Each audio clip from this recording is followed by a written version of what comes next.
Hello everyone and welcome back to Heartmender. With me, your humble host, His Royal Majesty. Today, we are diving into some real relationship dilemmas of the digital age. Our guest is a friend of the house. We have had her once as a guest and we have her yet again today. She is no other than Dr. Patricia Grant, a relationship psychologist with over 20 years of experience. She is also an author of many relationship books, which has helped so many find meanings in their relationships. Dr. Patricia, thanks for being here again. Thank you, His Royal Majesty. It's great to be here again. I'm so excited to talk about relationships in the context of our very digital, sometimes complicated, lives. Let's jump right in. I think we have all encountered the buzzword, breadcrumbing. That's when someone gives little signs of interest, but never fully commits. Why do people breadcrumb and how should we handle it? Breadcrumbing is actually more common than many realize, especially with texting and social media. People breadcrumb for a variety of reasons. Sometimes, they're not ready to commit, but they want to keep someone as an option. Or, they might enjoy the attention without wanting the responsibility of a real relationship. It sounds so exhausting to be on the receiving end of that. What's your advice for someone who feels they are being breadcrumbed? I'd say, set boundaries and prioritize clarity. Don't be afraid to ask directly about where things are going. If someone can't give you a straight answer, that's your answer right there. You deserve someone who's clear about their interest and intentions. I love that. Boundaries and clarity. Now, here is another tough one, ghosting. It's a big one in dating right now. Why do people ghost instead of ending things properly? Ghosting has a lot to do with discomfort and avoidance. Ending things can be emotionally challenging, so people avoid it altogether by disappearing.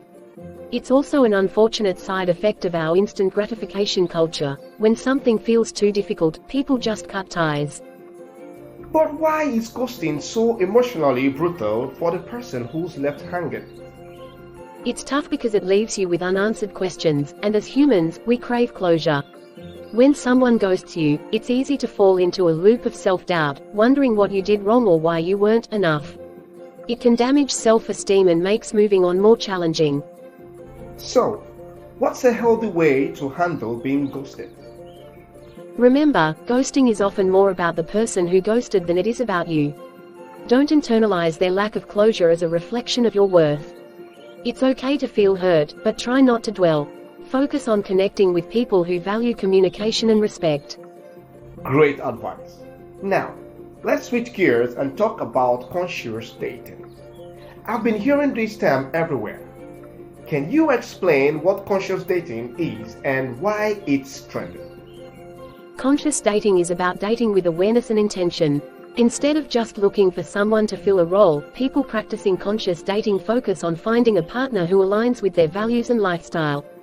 It's a response to the shallow dating culture where people are often looking for superficial connections. That sounds like an ideal way to date, but it must take time, right? How do you recommend people start dating more consciously?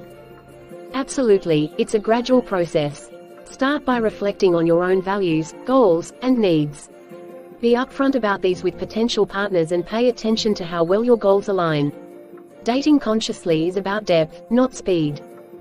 What's one practical tip you would give someone to know if they are dating consciously? Ask yourself, am I choosing this person because I feel a meaningful connection, or am I just avoiding being alone? Conscious dating encourages honesty with yourself about your intentions. I love that reflection question. So powerful. Now, before we wrap up, let's talk about orbiting. It's when someone stops contacting you directly but still watches all your social media stories. Like, you post up something, they are viewing it, but they are not commenting, not saying anything. It's confusing and leaves people wondering if they are still interested. Yes, orbiting is very confusing. Psychologically, it's often about keeping tabs without having the commitment to direct interaction. This behavior can be an ego boost or a way of saying, I'm still here, without actually engaging. For the person being orbited, it can keep them from moving on. So, What's the best way to handle it if someone's unbeaten you? I'd say, recognize it for what it is, low-stakes attention, not genuine interest. If it's preventing you from moving on, consider blocking them or muting their updates. Give yourself the space to let go and invest your energy in people who engage with you genuinely. That's empowering advice, Dr. Patricia. Thank you so much for sharing your insights today. I know our viewers are walking away with a lot to think about. Thank you, His Royal Majesty. Remember, healthy relationships are all about clear communication, respect, and knowing your own worth. Every relationship challenge can be an opportunity for growth. Beautifully said. Beautiful. Beautiful. That's all for today on Heartmender. Join us next week for more real conversation about modern love. Until then, stay connected, stay conscious, and take care. I remain your humble host, His Royal Majesty, the Heartmender. Don't forget to subscribe to our YouTube channel at HRM_Heartmender. Like our talk shows. Turn on the notification bell so that you don't miss any of our new shows, and also share our shows to your friends and loved ones. Someone out there could be in a certain situation that our topics of discussion could be just what they need to save their relationship. Thank you very much, and bye-bye.